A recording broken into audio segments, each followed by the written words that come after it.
Hello साथी, आप सभी को नमस्कार। मैं हूं स्टेशन मास्टर दीपक। आप सभी के बीच एएलपी 2026 का वैकेंसी जो भर्ती था वो आउट हो चुका है। टोटल वैकेंसी 11,127 है, जिसमें से अब जीके का पार्ट हटा दिया गया है। आपको मैथ रहेगा, रीजनिंग रहेगा और साइंस रहेगा। जनरल साइंस आपका रहेगा जो 10th लेवल का रहेगा। ठीक है, पूरा बदलाव कर दिया गया है। और ऐसे ही आप हर एग्जाम में आप देखो, या तो करंट का वेटेज बढ़ा रहा है या फिर साइंस का। आपको हर एग्जाम में यही देखने को ज़्यादातर मिलेगा। चलिए, आपके लिए शॉर्ट पीडीएफ बना कर लाया हूँ, उसके बारे में चलिए देखते हैं। ओके, चलिए स्टार्ट करते हैं, जिसमें हम देखते हैं एएलपी का जो वैकेंसी आया है उसका सीएन कितना नंबर है। तो सीईएन जो है 1/2026 का वैकेंसी है। इसको बारे में हम पूरा डिटेल के बाद डिटेल में देखते हैं। चलिए, इसमें अगर बात करें तो हमारा इसमें कब से फॉर्म भरा है, तो 15/5/26 से भराएगा और ये 16/6/26 तक आपको रहेगा। लगभग 1 महीना टाइम आपको इसको वैकेंसी के लिए भरने के लिए है। आप आराम से सोच समझ के भर सकते हैं, कहाँ भरना चाहिए, क्या करना चाहिए, पूरा डिटेल में। आपका इसमें जो है पोस्ट की बात करें तो लेवल पे लेवल इसका 2 है और इसका इनिशियल पे 19,900 है। और इसका मेडिकल A1 स्टैंडर्ड आपको ध्यान रखना है। मेडिकल इसका A1 स्टैंडर्ड दिया गया है जी। आपको ये पूरा ध्यान रखना, अगर जिनका कम है वो फॉर्म नहीं डालिए। अगर जिनका मान लीजिए अगर 6/6 नहीं है, अगर जिनका 6/9 नहीं 6/9 है, वो एक बार आपको 6/6 किया जा सकता है। आप एक बार डॉक्टर से कंसल्ट करें, उनसे मिले, पूछिए, बोलिए जैसे ऐसा प्रॉब्लम है। वो कुछ दवाई देंगे, कुछ आप खान पान को लेकर अगर सुधार देते हैं तो आपको सुधार हो सकता है। ठीक है, अगर आप इसके लिए उत्सुक हैं कि मैं करूँ एएलपी का जॉब, तो इसके लिए आप डॉक्टर से कंसल्ट कर सकते हैं। आपका एज की बात करें 18 से 30 हो गया। आपका टोटल वैकेंसी 11,127 टोटल वैकेंसी है। ठीक है ना। चलिए नेक्स्ट की बात करें तो अगर हम बात करें यहाँ पर मेडिकल के बारे में, तो अब जी बताया आपको मेडिकल A1 होना चाहिए, जो 6/6 होना ही चाहिए आपको। अगर जो प्रॉब्लम है तो आपको डॉक्टर से कंसल्ट जरूर कर लीजिएगा। ठीक है ना। चलिए नेक्स्ट की बात करें तो एज लिमिट की बात करें, एज लिमिट आपका बताया गया 18 से 30 आपको एज लिमिट लिया गया है। और कुछ कंडीशन में आपको छूट भी दिया गया है। जो SC/ST कैंडिडेट हैं उनके लिए दिया गया है 5 साल का छूट। OBC नॉन क्रीमिलियर कैंडिडेट है उनको 3 साल के लिए ये पूरा छूट दिया गया है। ये सब उम्र के बारे में आप पूरा देख लीजिएगा, मैं टेलीग्राम चैनल पे आपको डाल दूंगा। ठीक है, फीस की बात करें इसको कितना फीस लगेगा, एग्जामिनेशन फी जो है हमारा कितना लगेगा, तो जनरल कैंडिडेट के 500 लगेंगे। और जो OBC SC/ST ex serviceman female और ट्रांसजेंडर को लिए 250 लगेगा। ठीक है, अगर आप एग्जाम में प्रिपेयर हो जाता है, अभी CBT1 में अगर बैठ जाते हैं तो 500 में से आपको 400 रुपया होगा आपका रिफंड हो जाएगा। अगर नहीं बैठते हैं तो आपको रिफंड नहीं होगा। ठीक है, और इनका पूरा रिफंड हो जाता है। ठीक है ना। चलिए नेक्स्ट की बात करें, नेक्स्ट पॉइंट में बात करते हैं। नेक्स्ट पॉइंट में बात करते हैं आपको कितना स्टेप से गुजरना पड़ेगा, तो आपको 5 स्टेप से गुजरना पड़ेगा।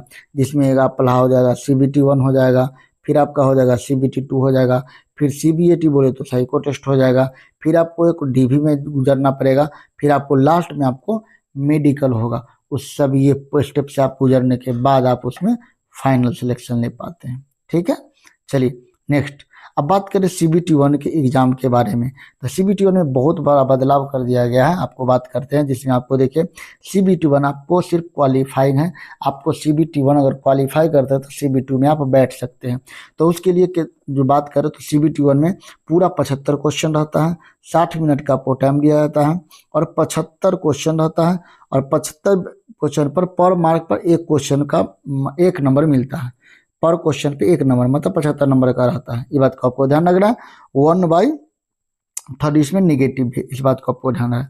सिलेबस की बात करें तो इसमें कितना है, मैथ है, मेंटल एबिलिटी और जनरल साइंस। आप देखिए यहाँ पे जो जनरल साइंस आपको पूछ दिया, इसका मतलब फिजिक्स केमिस्ट्री जो लाइफ साइंस बोले तो बायोलॉजी से पूछ दिया।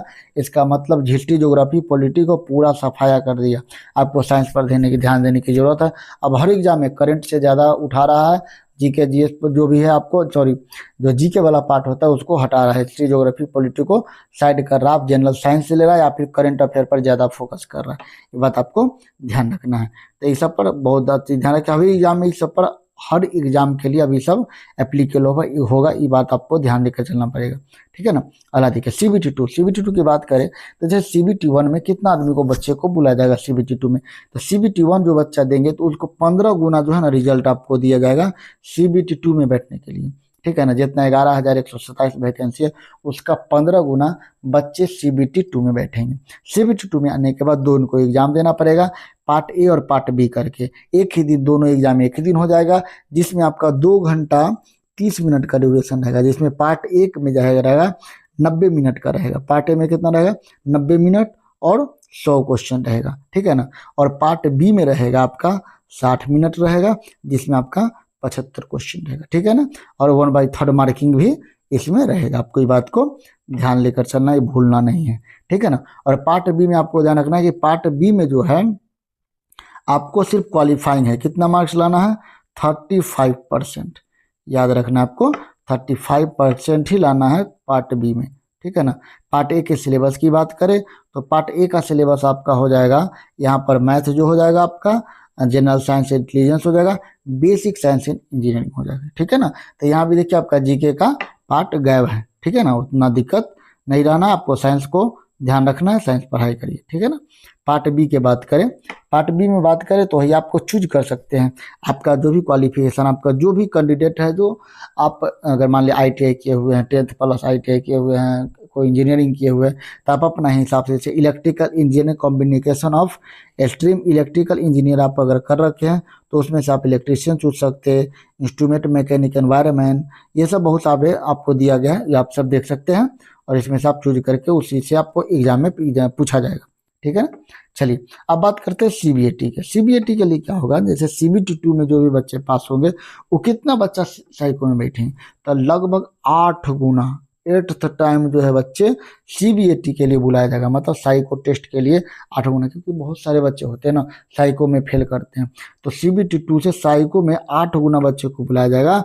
मतलब एक सीट पर 8 बच्चे फाइट करेंगे, वहाँ पे आपको फाइट करना, वहाँ से आपको जॉब लेना है, ठीक है ना। तो CBT 2 में कितना दिया जाएगा 8 गुना रिजल्ट साइको के लिए दिया जाएगा, ठीक है ना। चलिए नेक्स्ट देखते हैं अगला पॉइंट में अगर बात करूँ, उसके बाद लास्ट में आपका होता है डॉक्यूमेंट वेरिफिकेशन, ठीक है ना। अगला आप कौन कौन एलिजिबिलिटी के बात करें तो वही असिस्टेंट लोगो पायलट के लिए 1 मेडिकल रहेगा, नॉट ये अगर बात करी तो मैट्रिक कर रखे हैं, ITI कर रखे हैं, इंटर ITI कर रखे हो सकता है, इंजीनियरिंग कर रखे हैं, ऑटोमोबाइल इंजीनियरिंग कर रखे हैं, ऑटोमोबाइल कर रखे हो, इलेक्ट्रिकल, डिप्लोमा इन मैकेनिकल, ये सभी भी एलिजिबल है इनको फॉर्म भरने के लिए, ठीक है ना। चलिए नेक्स्ट अगर बात करें वैकेंसी की बात करें तो वैकेंसी आपका टोटल 11,127 में से आपका बात करें अजमेर में आपको अहमदाबाद में आपका 147 हो गया। आपका अजमेर की बात करें, अजमेर में NWR में 600 हो गया, और इसमें 118, 457 प्रयागराज में, NCR में और NR में आपका 153 हो गया। बेंगलुरु में आपका 200 है, आपका भोपाल में WCR WR मिलाकर 200 ही है, 423 623 हो गया। भुवनेश्वर में आपका 801 है। आपका बिलासपुर में आप बात करें तो बिलासपुर में CR और SECR दोनों मिलाकर CR 322 है और SECR 200 है, ठीक है ना। ये बात का आपको ध्यान रखना है। और पूरा वैकेंसी आप देख लीजिए कैसा दिया हुआ है, मैं आपको टेलीग्राम चैनल पे आपको डाल दूंगा, पूरा आप देख सकते हैं। CR में दिया गया है, तो आप ये पूरा वैकेंसी का चार्ट है, आप देख सकते हैं। टोटल वैकेंसी जो आपका आया है 11,127 आया है। आप इस पर पूरा अच्छा से तैयारी करिए, लगे रहिए। कोई प्रकार का दिक्कत हो तो आप हमें बताएं कहाँ भरना चाहिए। देखिए जॉब लेना आसान है, पर उसको ज़िंदगी भर चलाना बहुत मुश्किल हो जाता है। इसलिए कोशिश करें फॉर्म कहाँ भरे, तो फॉर्म वहाँ भरे जहाँ आपका घर नज़दीक हो, वहाँ से आप कभी भी ज़रूरत पड़े, प्रॉब्लम हो तो आप घर पे जा सको 4 घंटा 5 घंटा 10 घंटा में, ताकि आपको जो भी घर पे परेशानी प्रॉब्लम हो उसको आपको सॉल्व कर सके। दूर जाकर जॉब करना कहीं से भी सही नहीं, प्रॉब्लम होता है, हम सबको प्रॉब्लम होता है जो भी देखने को मिल रहा। तो मैं अपना अनुभव एक्सपीरियंस से बता रहा हूँ कि आप सब अपना घर के आसपास ही फॉर्म डालें। थोड़ा हो सके भले 1 साल अगर लेट जॉब लीजिए, लेकिन घर के पास लीजिएगा ना, उससे बेहतर कुछ नहीं होगा, ठीक है। फिर मिलते हैं कोई और सेशन में कोई और इन्फॉर्मेशन के साथ। जय हिंद, जय भारत।